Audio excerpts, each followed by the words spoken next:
जय श्री कृष्ण। भक्तों, एक बार एक लड़का था। वो सारा दिन कोई काम धंधा ना करता, खाता पीता और सो जाता। सारा दिन घर में निठल्ला पड़ा रहता। एक दिन उसे उसके घर वालों ने निकाल दिया। कहा कि काम धंधा तो कोई करता नहीं है, घर पर बोझ है। अब बेचारा परेशान कि क्या करूं, कहाँ जाऊं, सबसे बड़ी परेशानी क्या खाऊं। रास्ते में उसे एक संत मिले। संत तो स्वभाव से दयालु होते हैं। लड़के ने अपनी व्यथा उनको सुनाई। संत बोले, अयोध्या जी चले जाओ, राम जी तुम्हारा बेड़ा पार लगा देंगे। अब जैसे तैसे अयोध्या जी पहुंच गया। सोचे कि क्या करूं, कहाँ रहूं। वहाँ एक मंदिर के बाहर एक साधु बैठे थे। साधु को देखकर के सोचने लगा कि साधु महाराज तो खूब हट्टे कट्टे हैं, खूब खाना खाते होंगे।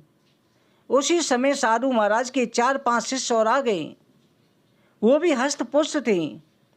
उसने मन में निश्चय किया कि इनका शिष्य बन जाता हूँ, खूब खाना खाने को मिलेगा। वो साधु महाराज के पास गया, कहने लगा कि मुझे अपना शिष्य बना लो।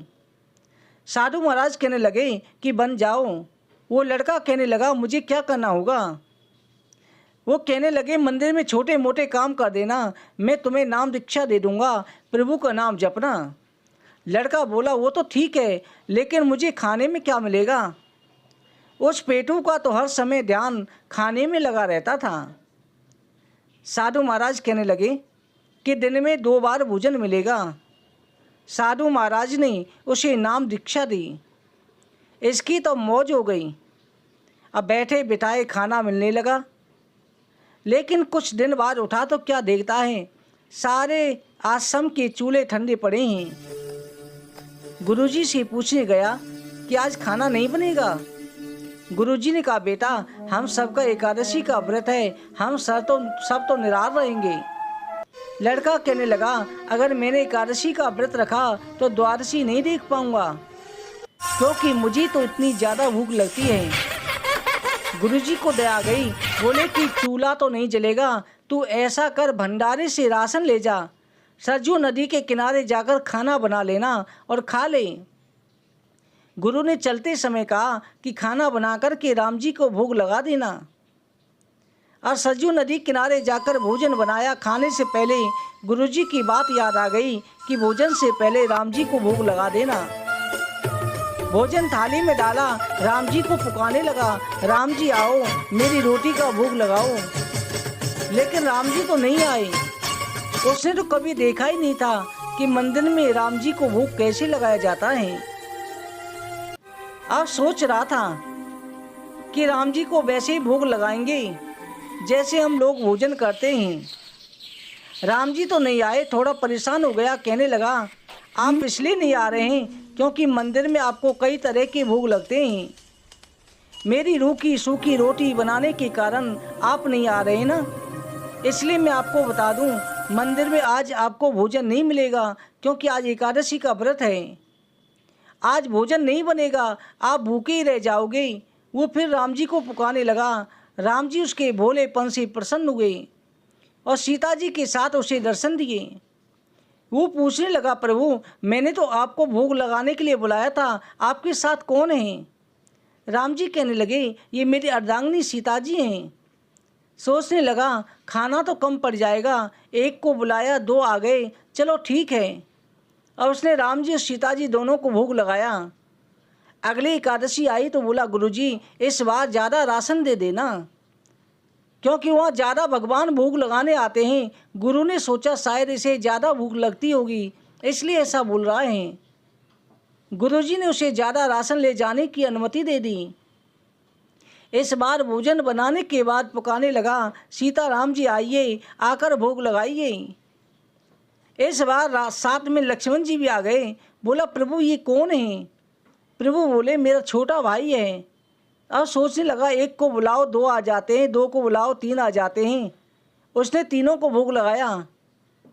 अगली एकादशी पर बोला, गुरुजी मुझे ज़्यादा राशन चाहिए, क्योंकि वहाँ ज़्यादा भगवान आते हैं। गुरुजी का माथा ठनका। सोचने लगे कि शायद ये राशन बेच देता होगा, एक बार जाकर देखना पड़ेगा। ये भगवान का भक्त भी कमाल का था। बोला कि इस बार भोजन नहीं बनाऊंगा, पहले उनको बुला लेता हूँ, जितने भगवान आएंगे उतना भोजन बना लूँगा। प्रभु श्री राम जी को बुलाने लगा, सीता राम आइए, लक्ष्मण जी आइए, आकर भोग लगाइए। इस बार पूरा राम दरबार आ गया। बोला प्रभु सीता जी लक्ष्मण जी का तो मुझे पता है, बाकी सब कौन हैं? प्रभु बोले मेरे छोटे भाई भरत शत्रुघ्न और मेरे भक्त हनुमान जी हैं।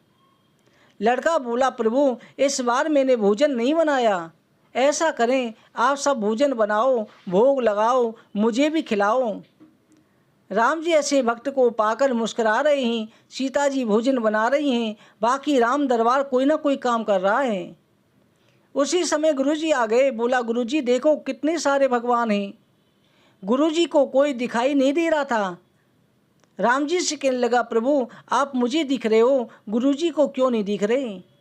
राम जी बोले तुमने सरल शुद्ध भाव से मुझे पुकारा तो मैं आ गया। तुम्हारे गुरु ने ऐसे भाव सरलता से मुझे पुकारा ही नहीं। अब लड़का अड़ गया, आपको मेरे गुरु को भी दर्शन देने होंगे, क्योंकि मुझे तो अपने गुरु की वजह से आपके दर्शन हुए हैं। अगर गुरुजी ने ना कहा होता कि राम जी को भोग लगाना, तो मुझे आपके दर्शन कैसे होते? भक्त की जिद के आगे भगवान हार गए। पूरे राम दरबार के दर्शन गुरुजी को भी हुए। गुरु भी ऐसे शिष्य को पाकर धन्य हो गए।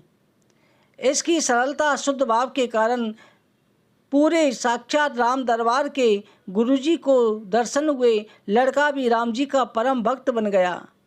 इसलिए भगवान केवल भाव के भूखे हैं। भगवान ने स्वयं ही कहा है कि भाव का भूखा हूँ मैं, भाव ही वश सार है, भाव से मुझको वजह, भव से बेड़ा पार है।